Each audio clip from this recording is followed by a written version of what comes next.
I don't know if you want to redo the intro third time. No. This is... We're live. Okay. Okay, third time.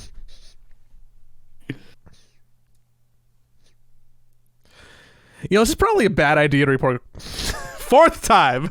Now I'm in my head about it. This is why we just go. Cap, I'm trying to tell the people that this is a really shit time for us to record a podcast, not because of the time of day or whatever day it is, but because we're recording 12 hours away from the last 4 matches of the Arlington group stage being played, which is going to entirely decide what's going on in Group A. So the idea that this is going to be like time sensitive is really, really tight. How was your week? How are you? My week was good. Since you already started this conversation, why are we recording the podcast tonight, Joey, on a Sunday night rather than a Monday night? So tomorrow morning at 8:30 minutes after game start, I am going to be getting on a plane from Los Angeles International Airport, aka LAX, and flying over to Arlington, or DFW, Dallas Fort Worth, and I'm going there to go be at the Arlington Major for the remainder of its existence. I have presumably doing some liquid stuff. I have if you can. Badge. I feel like I know where you're going with this because of the fucking smile on your face that people can't see on the audio version, but that's okay. I will play along with your game, sir. I have a media badge that says Team Liquid on it because we wanted to go record a vlog, a video, like something for our Dota community at the event. We had Dennis. Dennis is one of our editors. He's a big Dota guy. You've met him. He's been all over the place. Dennis flew out from Toronto to Los Angeles to hang out with us for a week, and then flew with the team from Los Angeles to Texas. And then for some reason, when he got to Texas, he couldn't record with them anymore. Maybe, allegedly, he has COVID. Oh no. So I, who was already planning on going out for like the main event, I was just going to go out earlier and try and film with the team. The caveat, what you're probably looking for me to say here, is that there is a world that while I am on my airline flight, I almost said my air flight, whatever the fuck that is, while I'm on the airplane tomorrow, there is a non-zero possibility that the team plays their last 2 games and doesn't make it out of group stage. So we're just How long is the flight? Assuming it's like 3 hours. So you could actually, you're going to see the games potentially start in the airport. But by the time you land, the series will most definitely be done. And so the entire reason that you are going to Texas in the first place, and whether it's a waste of a trip or not, is going to be determined as you're in the air. So, John Lewis, you might be listening to the show. I know you do this sometimes, aka Tefis, aka the person who is in charge of all of Liquid Athletics. Okay. John, I'm expensing internet on the flight tomorrow, and I'm watching the games on them. Okay, so I was thinking about that. I was thinking, okay, Joey's definitely going to get the internet. He's going to watch the games. Yeah.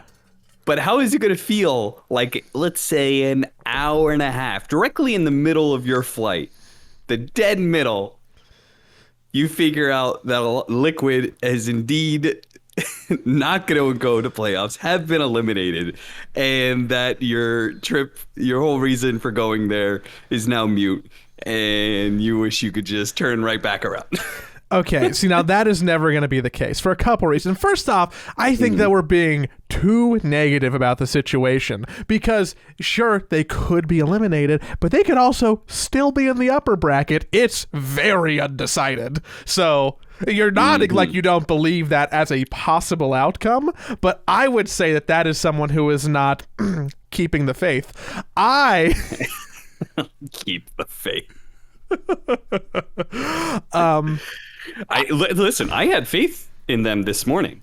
I told people, I was like, 4-0. People were like, Liquid's on 2 and so on. I'm like, yeah, but they're facing up against two of the bottom teams in the group today. They go 4-0 today. They're dreaming. They're in the upper bracket positioning easily. They go to a nice 4-0 today. But then they went 2-2. So my faith went out the window after today. So yeah, you're right. I did not keep that faith. I threw it out immediately. I need to make sure that like no one is ever going to listen to the podcast from this team, which is not going to be the case. But like after the Fnatic games, after the O2 Fnatic loss, I was like, what the fuck's going on? Yeah. What the fuck's going on here? And then I don't know if you watched like game 2 against Thunder Awaken, but it was bad. Like I feel as if I can very seldom critique Dota, you know, because I'm just, what the fuck do I know? I'm a low MMR spectator player. I was watching that and I'm like, yo, Matu, yo, Mickey, you're making mistakes. I am watching you make mistakes. They're clear to me. Yeah.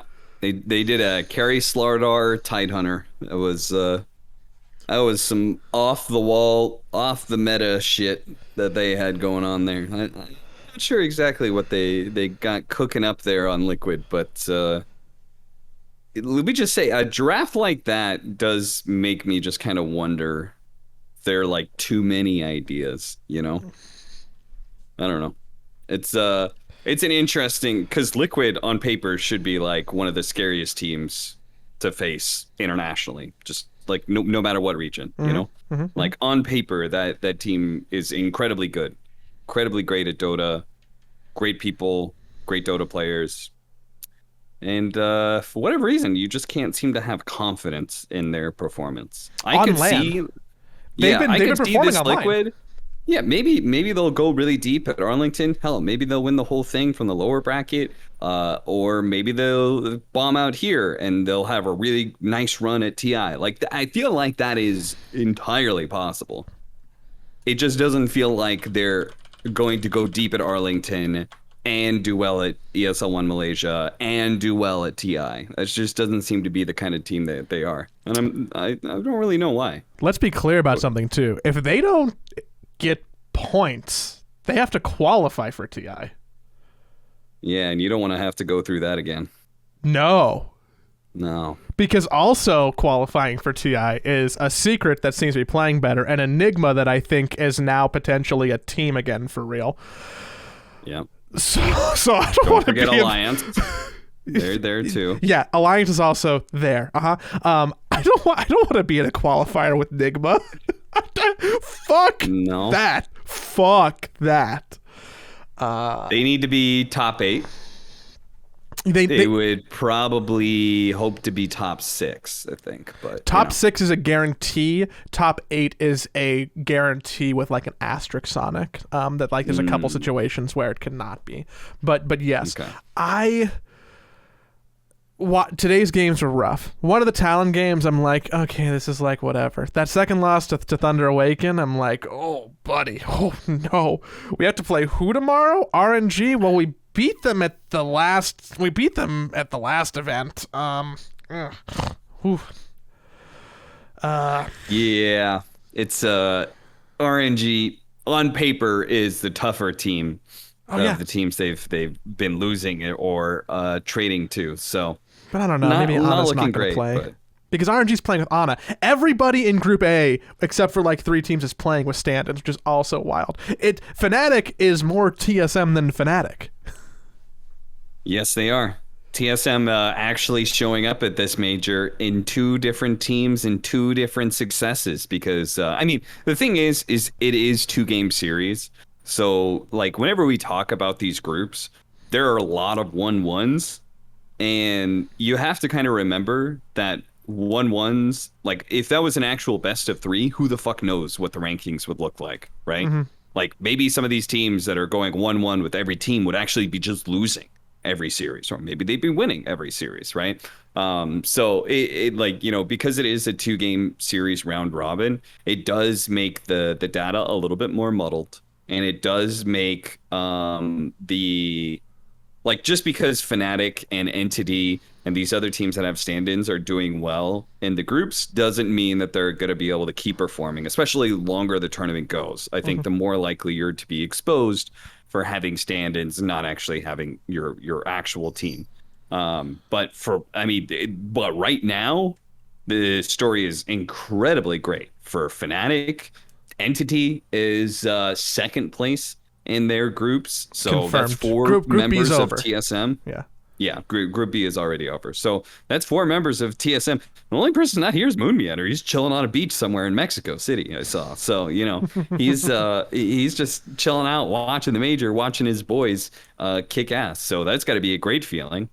And meanwhile, Quincy Crew has their full roster and qualified with their roster to TI or to the major, where TSM did not, is struggling out there. So there is some I don't know, the stand-in major, but it feels like the stand-in teams are actually doing the best. Not the best, but they're doing well. Yeah. I mean, Fnatic, stand-in. OG, stand-in. RNG, stand-in. Talon, Thunder Awaken, stand-in. So, Yeah. you said Quincy Crew, but I think you wanted to say Sonics. Sonics? Yes. I wonder if they're a fan of the Supersonics. Where did these guys come from? Did you know this was an organization? No idea. Didn't know. I had no idea. I've never seen their name or logo before, truly. Like, not even in passing. And that was my first thought. I'm like, are they from Seattle? That's what I was like. They must be from the Pacific Northwest, right? And then I was like, what do they have any sort of like? It's also kind of weird if you name yourself the Sonics, and then if you have any actual sports ties, then it becomes kind of weirder that you would name yourself Sonics if, like, some sports guy is backing your organization. But yeah, from what I saw, they have like some console game. They have some console team, but they seem like they're a pretty legit org. I've just never heard of them. They've got a bunch of big name sponsors, or at least they've got intel. So I don't know. I'm interested. Weird. I mean, that can't feel good from their side. They're like, guys, we finally got a team. We want to get invested into Dota. Quincy Crew is potentially the #1 team in North America. We're going to go to this major. We're going to make a splash. 9th place. Yeah, and they do so by losing to TSM, the 4th place NA team, basically, with Fnatic TSM as a group. So yeah, there's a bunch of weird stuff going on in this major. I don't know exactly what's going on. I don't know if it's SVG and I were talking about maybe part of it is the meta, where it's very group up, ball oriented, and you want to scale, but you also just want to be group up, team fight. Mm-hmm. And I think you don't want to take risks. You don't necessarily want to be the team that is trying to push the tempo, to be the ones starting fights. You kind of just want to roll around in your 5-man and outscale the opponent and let them walk into you and try and fight you, And that is very low risk, very, I would say, easy Dota to play maybe. So that might explain why some stand-ins are just slotting in perfectly. Is because Saberlight, for example, it's also a triple core, they're tri-core lineups, all 3 cores are scaling. Mm-hmm. If one of your cores isn't scaling, then your supports better be scaling. Everybody basically needs to be able to scale and play 30, 40, 50 minute Dota. And so that also means that there's you can share the load of responsibility between everybody, which might be helpful for stand-ins as well. I mean, you could just play offlaners as carries and carries as offlane, like Saberlight's doing. That's not a problem. So I don't know. It's definitely got to be something about the meta right now and the way Dota is being played that all these stand-in teams are doing totally fine. It's got to be something about that. It's made it interesting to watch, which I think is the biggest thing for me. Yeah. And I also do enjoy all the 1-1s that have been happening. It's a pretty contested group stage across both brackets. It doesn't feel like outside of a couple outliers that anybody is too above anybody else or below anybody else. I would say like truly the outliers is I've watched PSG win games that I for sure thought they were going to lose against 3 different teams. And they're playing, like LGT, and it's awesome to watch. And then Tundra, the opposite story of that. The hard opposite story of that. I think I had them in my top 4. And no big real reason. I just, they've been doing pretty well. Threw them in there. Man. They're already eliminated. Harsh stuff. And the only reason, it has been really close. The only reason Group B is decided already is because they're missing a team, I'm pretty sure. If you added another team in the mix, I think the likelihood of tiebreakers and the possibility like nobody being eliminated just yet is pretty high. Yeah. So both the teams have like very close parity between like the middle of the group and the middle and the top and the middle and the bottom. There's not like parity from top to bottom, but it does feel like most of the pack can take a game off of most of the other pack. The only exception really being PSG LGD, who just seem to be the only team who's playing like really great Dota. It feels like everybody else, it's like just kind of strategy wins. LGD is outplaying everybody. The only time they really lose a game is if they hard lose the draft, which I think they did against Sonics. And then they smashed them in game 2. So, go fuck yourselves. They would have won that best of 3. yeah, I think so. But did you see, speaking of Tundra, did you see the interview that James Banks did with AUI 2000? So I was on vacation and then I came home and woke up the next day and immediately started streaming. So I just streamed today the whole major. So I basically haven't watched most of the major, and then today I was co-streaming it, so I didn't actually see any of the content that was going on. I don't want to... Oh, man, now it's bad form because I brought this up to shit on it. It was so uncomfortable.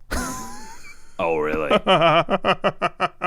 Yeah, and now I'm like regretting that maybe I'm doing this because like I don't want to knock James. I've never met him, and I watched a lot of Counter-Strike stuff, but like, that interview with AUI was fucking uncomfortable. It was long, and the questions were weird, and it was long, and Owie did not want to talk, and it was long. And they didn't edit it. They didn't edit it at all. I feel like that's always such a mistake to not edit interviews at all. Yeah, like, it wasn't live. It was not live. It was pre-recorded for sure. I feel like that's always a mistake. I don't think you should almost ever do completely uncut interviews. Because I think sometimes like you're going to ask questions that are bum questions, or sometimes the person just doesn't understand the question. Or they'll be thinking about something else and they'll go out on some sort of tangent, which might be good, but like you want to have that like actually cut up into pieces. Like sometimes like when I do interviews, sometimes I just have a conversation with the person about like, hey, like, like, oh, hey, I asked that question, like didn't really seem like you wanted to talk about. That's okay. Do you want to talk about something else? Or is there a different way I can ask that question that'll make you feel more comfortable? Like I think interviews, not live interviews, being unedited is like a really obvious mistake. Yeah, I felt really good. It's I agree. I think that it is like a production cost, right? Like because then you have to make sure that you do have an editor for it and someone who's watching over the ad, and you're getting like it adds more complication to the process. But the thing is, you saved on the fact that you didn't bring any of the group stage talent into Arlington. Yeah, except for the panel you can and pass like on those savings. Yeah, yeah. It's only the people who are going to be there continuously who are going to be casting, right? So that's fun. I guess I've enjoyed some of the broadcast more than other parts of the broadcast. It really feels. I don't think anybody's ever accused PGL of spending too much money. I don't think anybody's ever been like, "Yo, PGL, I have a critique of you. Your belt strings, your purse too loose. You guys should tighten up that budget."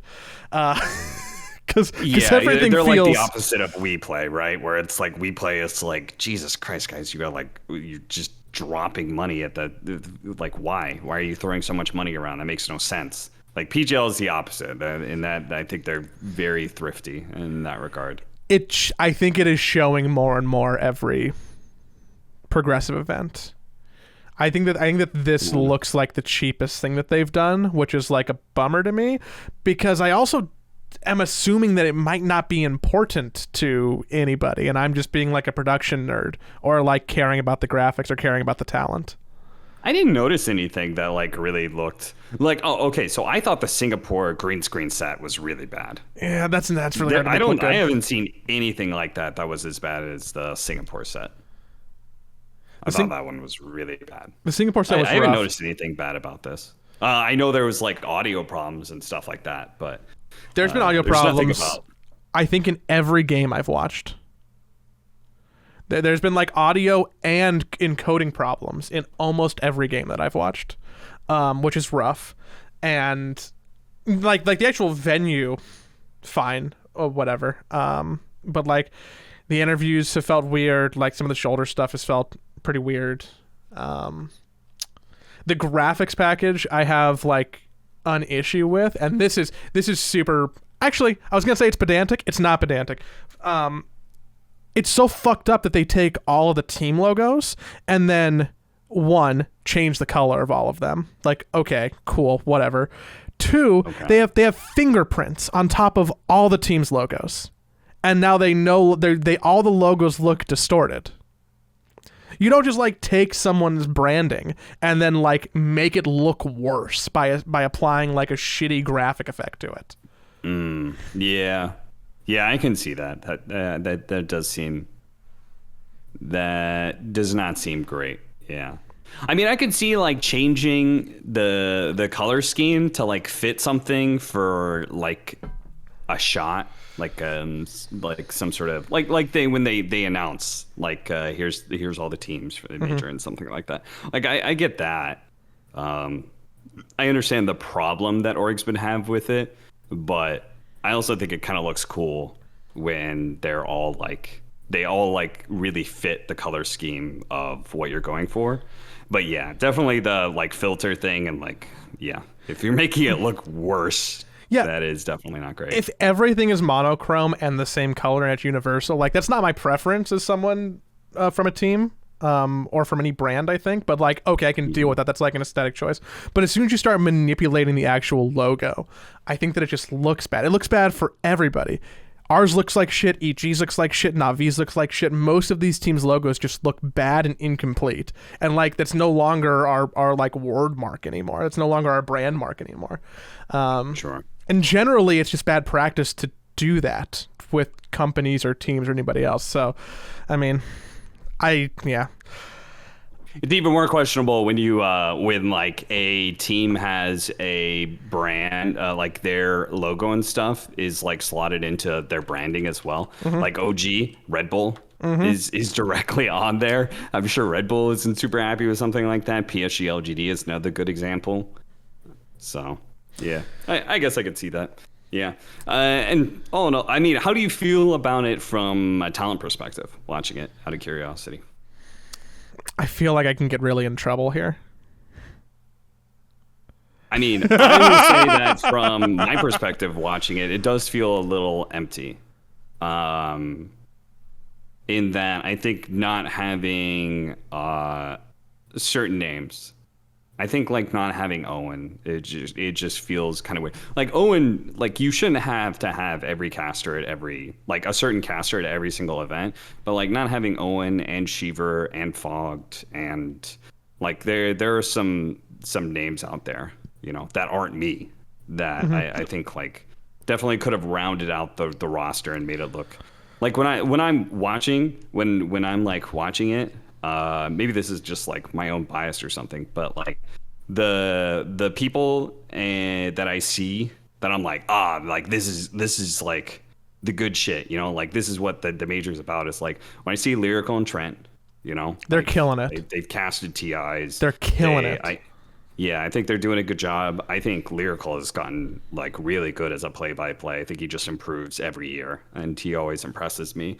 The fact that he's able to keep that up, I think that like Like okay, so yes, I think Sunsan Jenkins is a good example of that. In that, like, I think they're a good duo. I think it's fun listening to them and stuff, but I don't necessarily feel like that's like, yes, now this is a major, you know, like, because if it was Sunsan and Cinderin, I would feel that way, and if it was Jenkins and like maybe Moxie or something, maybe I would feel that way. But like them together doesn't feel that way.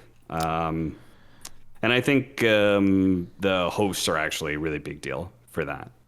And I actually really like Nat as a host, and I think she's gonna be like, I think she'll be able to compete with Sheever. Like, you give her like a year or two. I don't think it's anything to do with her technical ability. Actually, I think it has everything to do with her just building up her brand in Dota, and like her just being like more integrated into Dota and the international scene, and just like, I think you'll feel like, yes, like that's one of our best hosts. But the combination of Nat and Sajidine feels like it's just, you know, it just doesn't quite feel like major, like, you know, like Red Eye always brought this gravitas and like panache that was like, this feels like a grand event, you know. I don't really feel that out of any of the, when I'm like just watching the thing, because I watched some games while I was on vacation, but I watched a bit of the broadcast. It feels like an interesting choice to bring two. I mean, I don't want to disrespect Nat by calling her a rookie, but like big picture, like two rookies to be your cornerstones. Yeah. If I can give positive feedback, I think Sheep is doing a great job. I think Sheepo on panel is so bringing the energy that is kind of missing from the panels. And she's really bringing the energy.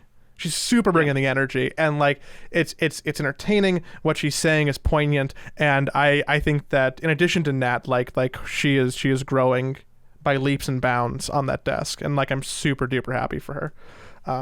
Yeah, Nat and Sheep together is like a really nice panel experience. I think. I think they match each other pretty well, because like they're friends off camera as well, because they spend so much time in the DPC. And I think that that's also another thing. The DPC is like grinded. It's like a grind, you know, like day in, day out, you're doing the panels together, you're getting better at your craft. So I think like technically they're both really good. I think it's like literally just something about the atmosphere and gravitas that's like a little bit missing. But I was just curious if you felt that way at all. Yeah, it feels like a little dry sometimes. And like I don't know how to like really give that feedback without being like, you know, Gods isn't super high energy. Some other people on the panel aren't super high energy. It doesn't feel, it's just like people talking about Dota, like kind of monotone. Yeah. It might just be a groups thing as well. It's like playoffs is always more hype. So this like all this feedback could be entirely moot by the time we get to the playoffs. And like, I don't know how much the production is going to change in that regard. I don't know if there's going to be a different desk or anything like that, or different shots, but the crowd will be there, and it will, like, I think that is actually a better test of that. Jake will be there running around talking to people. It'll be a thing, you know? Yeah, exactly. Yeah. So maybe that's just my incorrect read, because it's group stage, and playoffs is really where it matters. But definitely, I definitely feel like it's missing something or somebody. Tell it to Liquid. Playoffs is what really matters. So please perform tomorrow. I know we like lightly touched on some teams and some of the groups and what's going on. I do think that it might be worthwhile to like lightly go around the horn, and maybe I just want to talk about, like, you know, Aster and EG.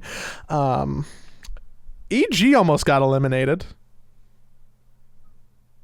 Was that feels like a surprise to people, because I also saw predictions on Twitter, and a lot of people were like, it's America, of course EG's gonna do well, and maybe that's like that's buying into the meme a little bit, but their games were not crisp, and they almost got knocked out.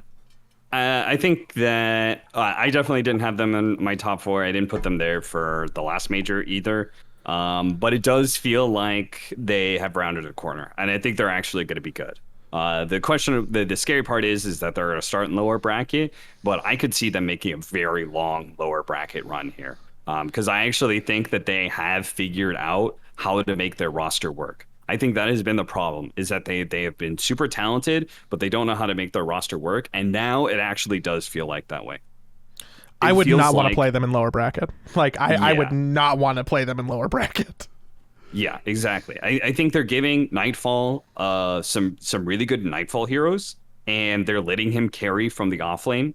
Arteezy is not picking hard carries, or rather, EG is not picking hard carries for Arteezy. I don't know if he's calling this out, but like you're not seeing Terrorblades and Dusas, right? You're seeing active playmaking carry heroes for him, and Nightfall is getting like these Razors and Dawnbreakers that actually do damage, and it fits, right? Like EG, this like greedy offlaner choice of Nightfall was like very questionable, but like OG makes it look fantastic. So there's no Mm-hmm. reason that EG can't make it work either.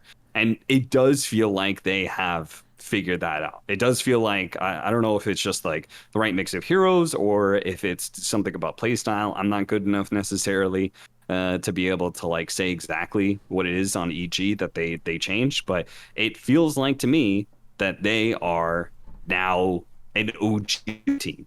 It feels like they are scary in that all three of their cores can carry the game. Whereas before, it felt like all three of their cores, or at least their two side lane cores, were trying to carry the game, but it wasn't possible because they were not syncing. You know, they're mashing up against each other.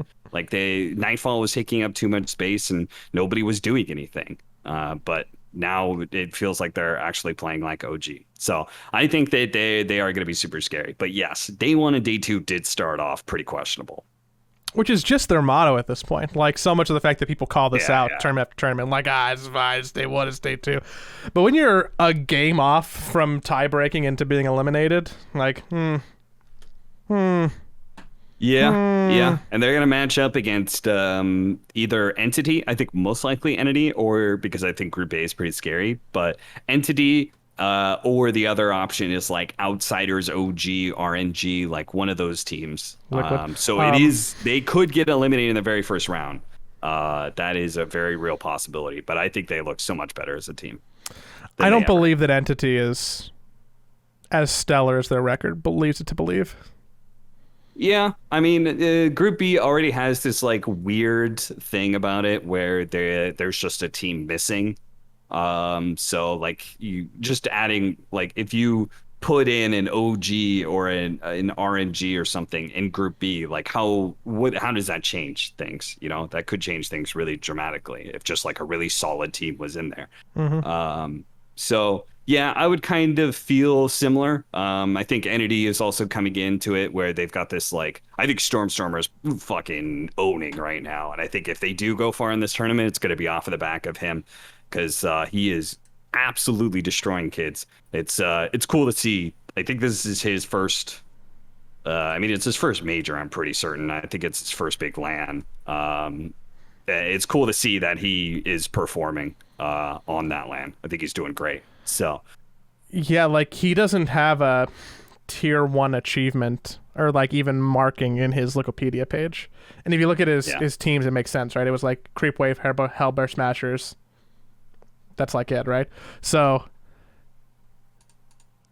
yeah. I mean, sometimes you gotta he played in the rise. Saudi Esports Federation Cup Season 1 is his highest prize pool win. Everything else is online tournaments. I have no idea if that Saudi Esports Cup was a LAN. You know, so this could be his first LAN period. I have no clue, but it is cool to see new player coming in and kicking ass on LAN. I think that makes him way more valuable, right? Like I think there are plenty of players who like online in their comfort zone play fine, and they can even be great, but you need to be able to show it on LAN. So I think Stormstormer, no matter what happens to Entity here, I think he's got a bright future ahead of him because of this performance.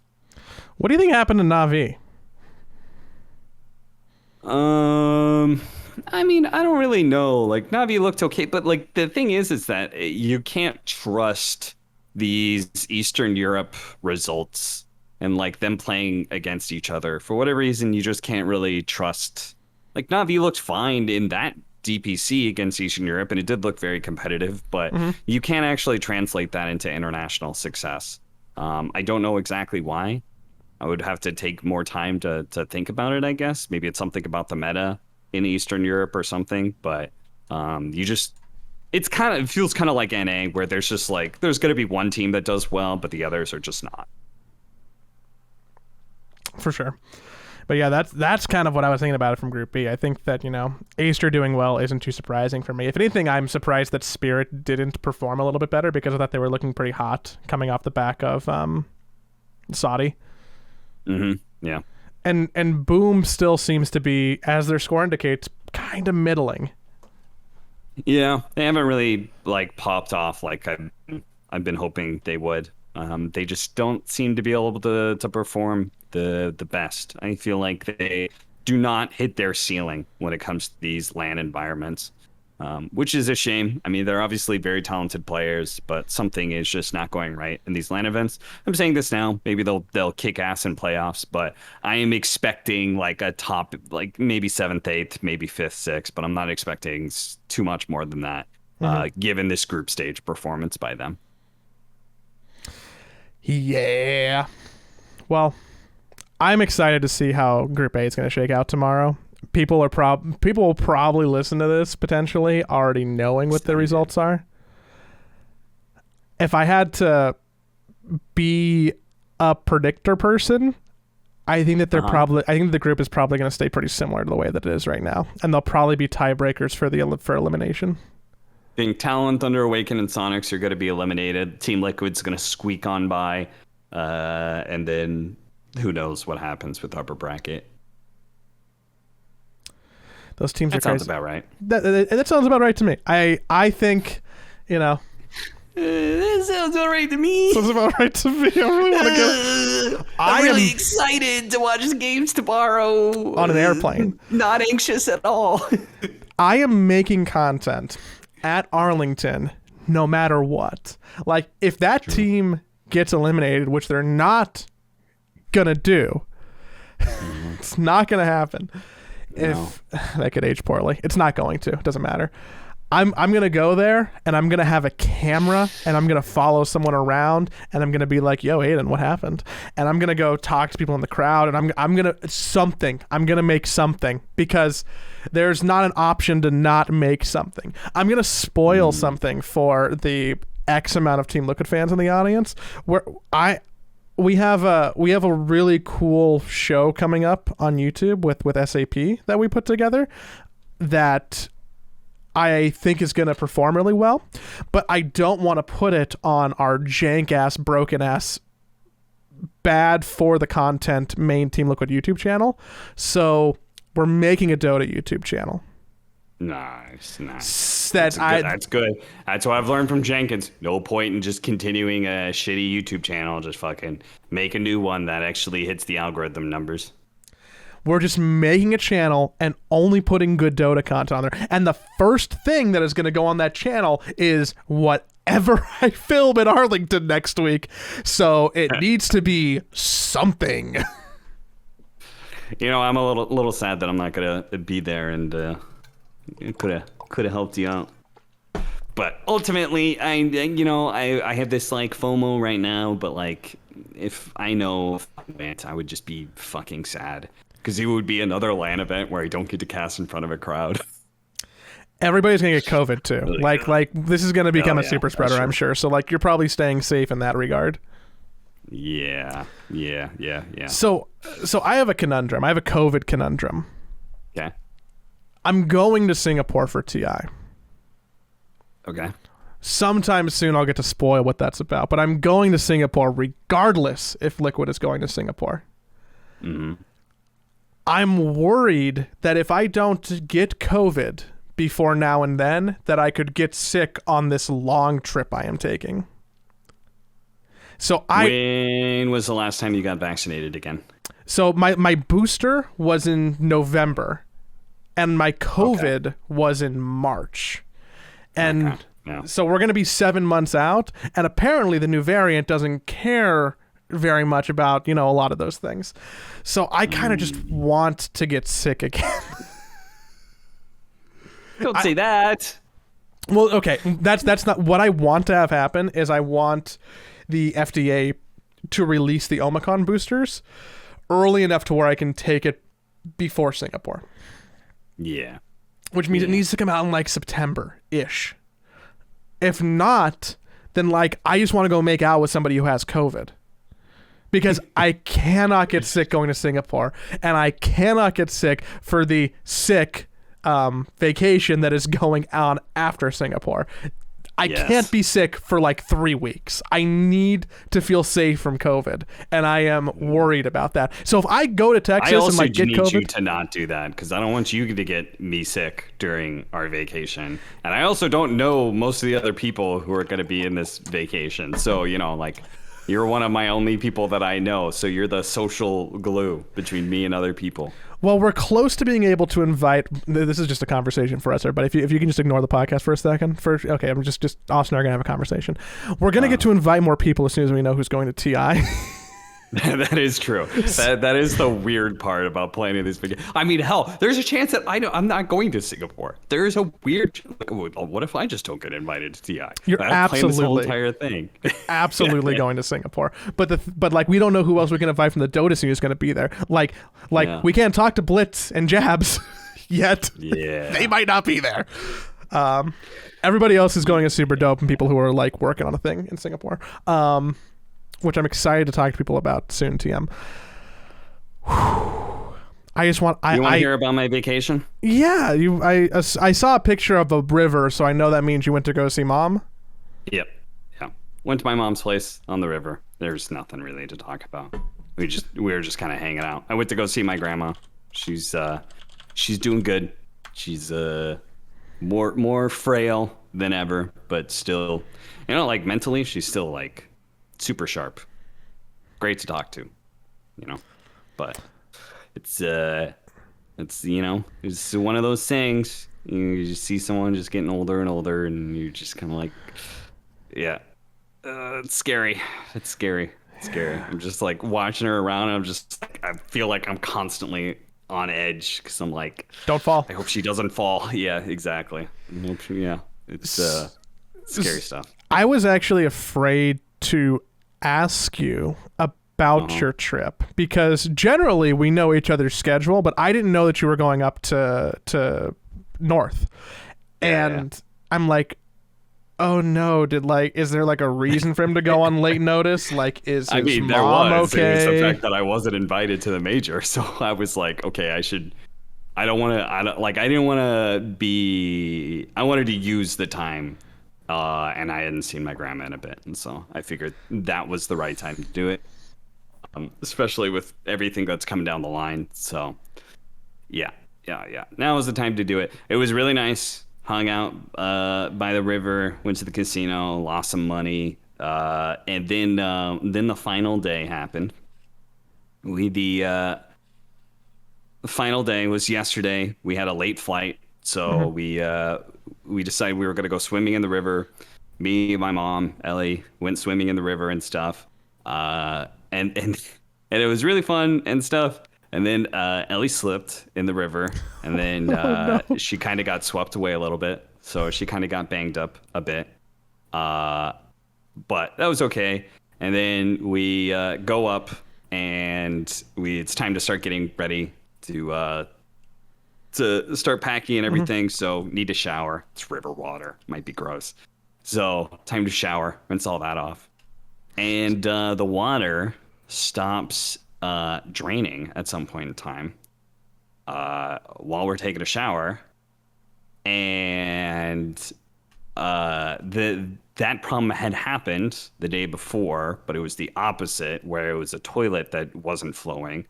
Oh no! And water in the tub ended up like pushing some sort of air bubble along, and it was fine. It drained. So I tried the same with the toilet, and instead sewage came up through the shower drain. While you were in the shower? Yes. I didn't even finish actually showering. It And then you was had poop on your feet. well, it didn't actually get on my feet or anything. That part we dodged that part, but I had not actually showered yet. I just barely rinsed off. So then I had to go and take the shampoo and soap, and I went outside and got underneath the hose and took a naked outdoor shower. Hey everybody, just a heads up. I'm gonna go take a naked hose shower. Cool with that? Yeah, you know what the funny part is? My mom was like on the phone, like trying to get a hold of a plumber, and she's obviously on hold. And I'm like, I open up the back screen door, and I'm like, hey, so I still need to take a shower, so I'm gonna take a shower out here. She's like, yeah, okay. And she obviously didn't hear what I said, and I was like, no, but like, I'm gonna take on like a full on naked shower. And yeah, okay. And I was just kind of like, I need you to get the fuck away from the backyard. Hey, can you confirm that you heard me and also go to the front of the house, please? Exactly. I was like, I just kind of like stood there looking at it like,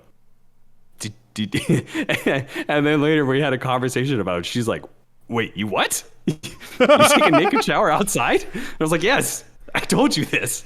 Twice. You're not listening to me? So that was, it was very fun, very chill.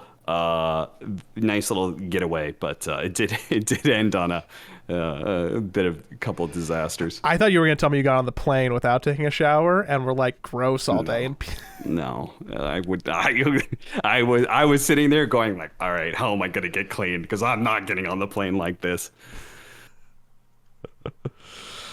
oh boy. Well, I am also going to be clean. Not clean and very sweaty because Texas is like over 100 degrees every day this week, so I'm excited about that. Maybe I'll just stay in the hotel room. I'll have nothing else to do. Yeah, just as LA is oh wait, what the fuck? LA is getting hot too. What happened? I looked at the weather just yesterday and it was supposed to be getting like kind of chill, like it was upper nice 70s. this week. It was nice this weekend. Yeah, it was like overcast over here. It was just chill. Fuck, I missed out on that. It's okay. GG. You had a good time in the river. True. Well, we should probably not talk anymore about Dota because everything is going to change for the major in a week, and we will do a show after the major, and hopefully I will talk about the most phenomenal vlog that was ever filmed because I was following around champions all week long with a crazy lore bracket run. That's exactly what's going to happen. Don't ruin my fantasy. But before we sign off, can I ask you to pull up a Patreon question from patreon.com/sidepull for everybody who so graciously supports whatever the fuck this is? I'll call it a show, but like in air quotes. All right, I'm gonna take one that is not Dota related, and this one is definitely not Dota related. Joey and Cap switch bodies for a day. What are you doing as each other for that day? Thank you, B-Brains, who's actually a sub on my channel. Thank you. So I'm going to go hang out at your mom's house and be like, yo, I'm going to go take a naked shower outside. All right. It's getting a little Oedipal. Calm down there. I am not taking any showers as Joey. I'm going to be a disgusting boy, and I'm going to keep all my clothes on. What would I do as you? I'm not really something like I don't do well with secondhand embarrassment. So I don't think I could go run around like doing embarrassing things and being like, ha ha ha, this isn't me. This is Joey who has to deal with these consequences. I don't think I could do it. I don't think I could actually do that, you know?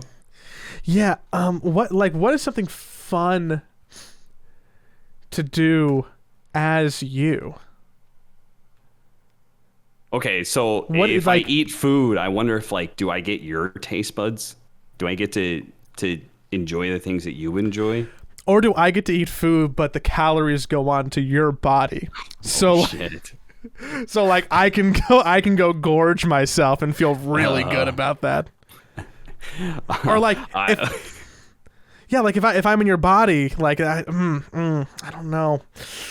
I mean, I don't want to go to work. Sorry, Joey. You'd play hooky for a day? I don't want to do your job. I'm definitely calling in sick. I don't want to do that. I feel like it's just kind of boring. I'm not sure like if there's anything special that I would do. I'd probably just play Dota and. Well, I mean, you're more famous than I am, right? So, Not like, what really, kind no. of privileges could I get if I was walking around as you? We went to the casino and 2 people recognized me. 2? Yeah, two dudes were just at the casino and they were just like, "Yo, are you Cap?" I was like, "Yeah." And Watching the major? I don't really care about that from like an ego flattering perspective, but it is nice when that happens around my family or people who don't know like what Dota is. It's like a outside validation that like what I do. Because my parents, like I know like other pro players and stuff, like they like get interest in their sons' careers and they learn Dota and they follow it and stuff like that. My parents are super supportive, but they do not give a fuck. You know, they're too busy. You know, they're too busy to know what the fuck my game is and like how it works or anything like that. All I know is they understand that I'm a play-by-play commentator for a video game, and that's good enough for them. You know, they fully supportive. Go for it, son. But like they don't know what the fuck I do. You know, so when I get like other outside validation, it's like yeah, see, people like what I do, so that's cool. It does feel nice. It's like, yeah, see, Mom, I am cool. Regardless of what you think, I am at least a little bit cool. Or more like, yeah, see, I do have a legitimate job. I would, if I were you, I would go and I would start a Fiverr account and then start doing like cheap VO for people. And I thought a couple times about starting some sort of Fiverr account and just taking whatever work presents itself, but it can only be good practice, feels right? Cheap. Feels like I'm whoring myself out, you know? Well, is that because like it could feel like a cameo where like people like who are Dota adjacent could like rent you out? Because I assume most people would just like, I assume there's people who probably are looking for like commentator voiceover for whatever project they're making, right? And you have a pretty legit claim to that, and I'm sure, or like that specifically, but also just VO work. So and I can only imagine it'll be good practice for stuff, right? So let me just say, I've never been hired for any of those commentator jobs. You know that? I have actually auditioned for many of those jobs, and I have never actually ever gotten one of them. You're like, wait a second. I can't tell if I should be like insulted every single time I'm not hired for one of those. I don't go looking for it, but when like it just presents itself, I'm just like, oh yeah, I could do that pretty easily. Like, yeah, I know how to do that. And like I can't tell if like me doing authentic commentating is actually making it bad voice acting or what the deal is. I'm not entirely sure, but as far as the Fiverr thing, the thing about it is I would want legitimate work. I wouldn't want like people just like booking you for being. I don't want people like pity offering me jobs, and I also don't want people just like. I don't mind the idea of people just paying me just to like say stuff like, you know, like, hey, can you wish my cousin a happy birthday or whatever. Like I don't mind that concept, but I don't feel like it. Like I want my voice acting to be serious, legit, you know. So you it feels wouldn't, like it's not if I do something like that. So you wouldn't be opposed to being on Cameo? No, but I don't think I could like. Wouldn't want to mix that with voice acting. If that makes sense. Two different things. Like I'm Cap. I'm gonna commentate "Happy Birthday" for your friend versus I'm Cap and I want to like audition to be a character. Yeah, it's like I want to be like a legitimate voice actor, you know, and simultaneously get hired. So it is like this weird, like I want my cake and eat it too, you know. I want to use my connections and my, I guess you could call it quote unquote fame, the Z-list celebrity, probably internet the best celebrity word for it. fame. You're like at least a W. Come on. Yeah, I would love to get some legitimate jobs and connections in the industry via that, but I also don't want to like only get hired because of that. So I don't know. It's just some stupid mental block I have. I think a lot of successful entertainment jobs start from a place of nepotism, and that's bad, and we shouldn't allow it. How dare you, sir? What do you mean? You should say no all the time and never yes. So that's what we would do in each other's bodies. Apparently nothing. I guess it's not that fun. I'm just going to record some fun VO for people. And maybe go take a shower. I'd stomp games on your account, though. I'd fucking get you some 250 MMR easy. Yeah, in just a couple games. You can probably trigger the, like, Smurf calibration. True. And you can ruin my rank. I wouldn't want to do that. I wouldn't have fun playing those games. It's okay. I'm doing a good enough job by myself ruining my rank. I'm rusty right now. I tried to play Dota today. It didn't go super well. Yeah. Oh, but actually, real quickly, I had a game where I had to play mid. I actually had to play mid twice today. And I had to play mid, and I played Pango mid. I'm level 25 Pango. So people are expecting good things out of it. I didn't play the best. It was not my best game. Kind of fucked up. I got ruined by this enemy mid tiny who got like twice the number of last hits that I did in lane. Really sucked. But I had some guy be like ultra flamey on me, and then the next game I played against him, and I had a griefer, and he all chatted, talked some shit, and then I won 3 games in a row against him. Oh, that motherfucker. I tipped him 3 times every game. He was silent. He was dead ass silent. He didn't say a fucking word. I just kept winning against him and tipping him. It felt so good. It felt so fucking good. I want to hear the story from his perspective. He's probably like, man, I had the worst day of Dota ever. This trash fucking player he kept beating me because his team carried him. Why? I mean, don't start shit if you can't back it up, you know? Like, who only talks shit when they're winning, you know? Who talks shit when you win a game because the enemy team has a griefer? Like, what the fuck? Some guy just ran down mid at minute 0, you know? It was just like, all right, like, congratulations. You won a game that was free. But then the 3 next games where they were legitimate back-to-back games, hey, you got wrecked, kid. You know? Where you could have at least, like, all chatted when I tipped you and been like, Lamau plays something other than Zeus, you low-skill trash can, or you're just getting carried, you know? Like, but he was just silent. He didn't say a fucking word because he was too embarrassed because he was getting trashed. If I learned anything from watching Rocket Power, it was don't write a check your tush can't cash.